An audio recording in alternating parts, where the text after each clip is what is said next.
This is the Morse Mill Hotel, or the Blue Lady as some of the locals call it. The Morse Mill Hotel dates back to 1816. It is currently owned by Patrick Sheehan and is used as a historical and paranormal tour site. Many famous people have stayed here, such as Al Capone, Jesse James, and Charles Lindbergh. The first woman serial killer, Bertha Gifford, also was said to live here. There is a lot of paranormal activity that surrounds the hotel, and Tori, Nicole, and I are ready to come face to face with ghosts. Started with the hotel about 3 years ago. I came on a tour. Yeah. I asked a lot of questions. I'm a talker. And because of that, the tour guide called me later, about a month later, and asked me if I would be interested in being a guide. I have been interested in the paranormal, oh my gosh, since really all of my life. Alright, so first we just want to know a little bit about yourself. What's your job here? How long have you been here? That sort of thing. Okay. Well, my primary job is with USDA Rural Development. I've been with them for 15 years this month.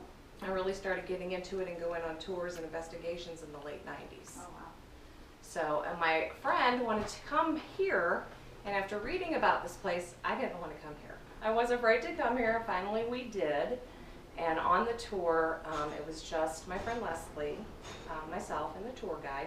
And we had experiences. We had our K2 meters, which pick up EMF, electromagnetic fields. With that said, anyway, the experience that we had, and I really did like it, even though I was afraid to come, I agreed to be a tour guide. And this is I'm in my third year. When and why was the hotel built? It was built in 1816. The first settlers to come to Jefferson County in this area on the Big River were the Weidman family. Francis and his brother Mark settled here. Mark built the house. They built a mill on Big River. And then what we found in the ceiling, you want to point your camera up here, right here. Oh, now, the vice president of the Historical Society told me back in the day they would stamp their initials in wood. Mm-hmm. Now, no one was ever really sure if that was an M or a W. Then I had an archaeologist in here, and before I told her anything, I had her come over here and look at these. She said it's an M and a W combined because the lines are on the bottom and the top. Oh, if it were only a W, the lines would be on the closed portion. If it were only an M, the lines would be across on the open portion. Yeah. But because it's combined, it's Mark Weidman. The hotel's namesake originates from John H. Morse. He was a premier bridge builder and engineer. He came to Jefferson County in 1847 to build a commercial grist mill, and he used the hotel to serve as his family home.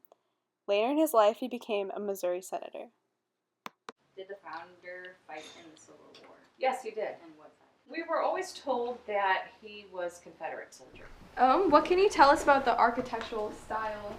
Louisiana style is what I would call it. I don't know if that's actually a technical term, but the porches that you saw in that picture in the book had the, I don't know if we want to flash to that.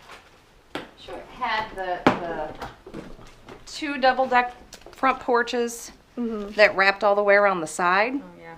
So we call that like New Orleans style. What are some other uses that this place has had, like other than a hotel? Okay. Well, it was a private home.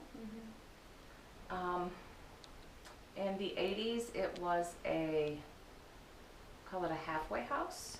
Yeah. There was a couple that lived here, and they took in troubled teens or young people that were in trouble with the law, or maybe alcoholics or something like that, because it had so many rooms. They took in people who needed help, didn't have anywhere else to go.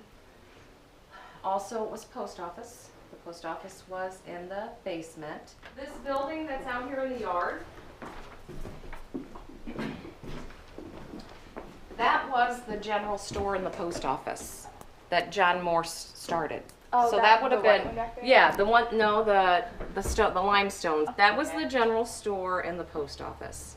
Okay. Later, the post office was moved in here into the basement. There was also a restaurant in the basement and kind of like a tavern or a bar type in the 50s.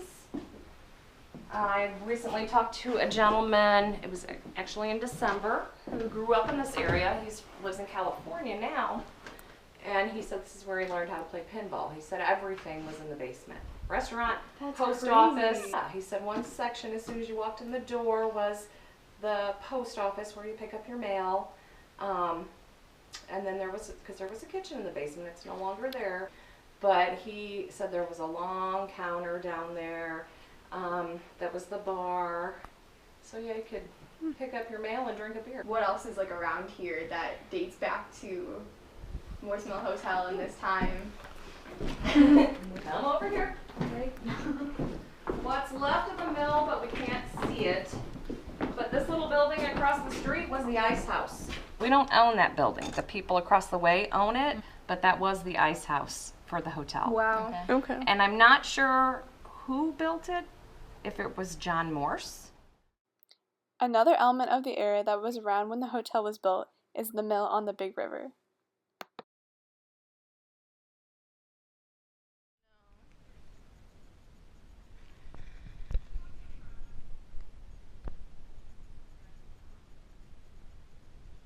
She is demonstrating how dowing rods are used in paranormal investigation.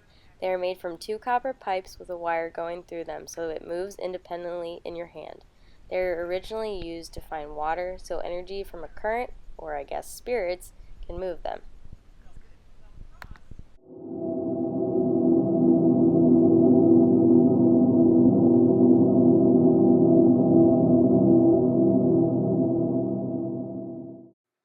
As we start the tour, we head to the basement. We learn from Dawn that the basement was once a kitchen, a bar, a post office, and a slave dungeon. It is very dark down here due to the lack of windows and electricity in the building.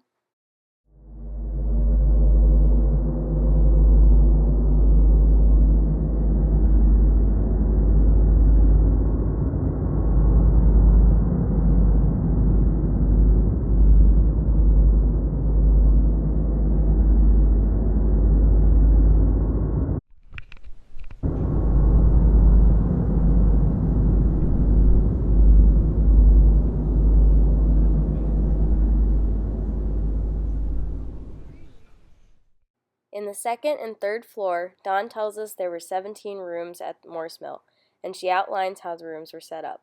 Back in the 1900s, hotels didn't need big rooms because customers primarily used it to sleep at night and were gone during the day. They didn't need all of the luxury we have today. One of the infamous stories about the hotel involves the current owner, Patrick. In this hallway, there was a dark figure with a black tuxedo on and a top hat standing at the end of the hallway, looking out the window.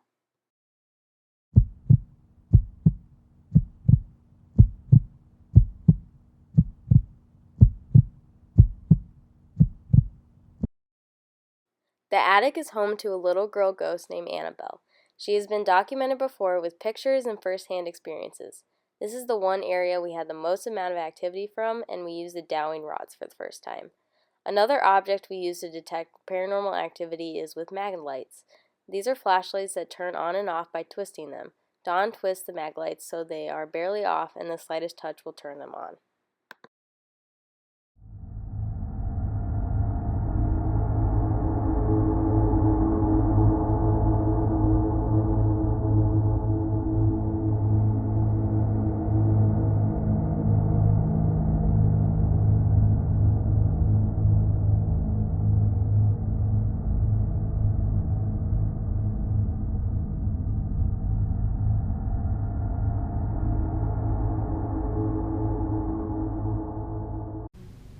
Annabelle, is that you?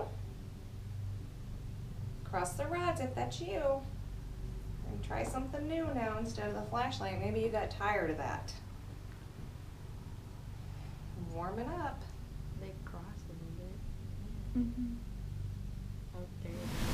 Okay. Annabelle, are you strong enough to turn the rods backwards and touch Tori, correct? Yeah. And touch Tori's arms? Can you do that? Will you do that, please?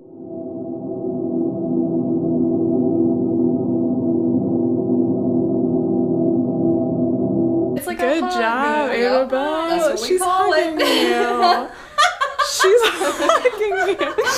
Thank you, Annabelle. There we go. They're coming back. Back to the front. Can you bring the other one back too? Oh, looky there. Good job. Good job. How does it feel in your hands? I feel kind of weird. Like electric, like if that Yeah. makes sense. Yes, it does. It makes a lot of sense. Almost there. Keep going. Halfway there. That took a lot of energy. Good. After leaving the attic, we returned to the main floor and said our farewells to Dawn and the ghost. My experiences in the attic and around the house were unlike any other. I felt electricity running through me and the occasional hand touch my shoulder. We were instructed by Dawn to tell the ghost not to follow us home, but since that day, I feel as though Annabelle remains with me. This experience has opened our eyes to an unknown world beyond us. The history of Jefferson County is incomplete without including the stories of Morseville Hotel. So many people are connected to this fascinating place, and we are proud to share this connection. We began this day as 3 students working on a project for our history class, but when we left, we were never the same. Upon entering the hotel, some of us were skeptics, but as Morseville disappeared in our rearview mirror, our perception of the world, seen and unseen, had been changed forever. We don't know when we'll ever return, but a part of the Morseville Hotel will always be calling us home.